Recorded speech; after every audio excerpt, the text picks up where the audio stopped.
മധുരക്കണക്കിൽ ഞാനും ഒരു കഥാപാത്രം ചെയ്തിട്ടുണ്ട്. ഹരീഷേട്ടൻ്റെ വൈഫായിട്ടാണ് ചെയ്തത്. രണ്ട് പെൺകുട്ടികളുള്ള ഒരമ്മയാണ് ഈ കഥാപാത്രം. പിന്നെ ശ്യാമേട്ടനെ നേരത്തെ അറിയാം, ഹരീഷേട്ടനെ നേരത്തെ അറിയാം, ഹരീഷിനെ നേരത്തെ അറിയാം. പിന്നെ ഇതിനകത്തുള്ള ഷെന്തിലും മാത്രം ഞാൻ ആദ്യമായിട്ട് അഭിനയിക്കുകയാണെന്നുള്ളൂ.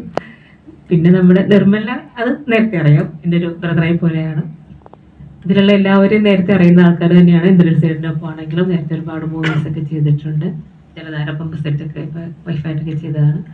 അപ്പോൾ എല്ലാം അറിയുന്ന ആൾക്കാരൊക്കെ തന്നെ ആയിരുന്നുകൊണ്ട് ഒരുപാട് സന്തോഷം ഉണ്ടായിരുന്നു. എല്ലാവരെയും വീണ്ടും വീണ്ടും കാണാൻ പറ്റുന്നത് വലിയ കാര്യം തന്നെയാണല്ലോ. ഇനിയിപ്പോൾ ഈ 4-ാം തീയതി മൂവി റിലീസാവാണ്.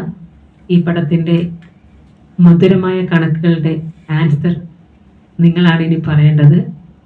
അപ്പോൾ 4-ാം തീയതി സിനിമ തിയേറ്ററിൽ എത്തിക്കഴിയുമ്പോൾ ഇതിൻ്റെ കണക്കിൻ്റെ ഉത്തരം പറഞ്ഞ് ഞങ്ങളെ വിജയിപ്പിച്ചു തരണമെന്ന് പ്രാർത്ഥിക്കുകയാണ്.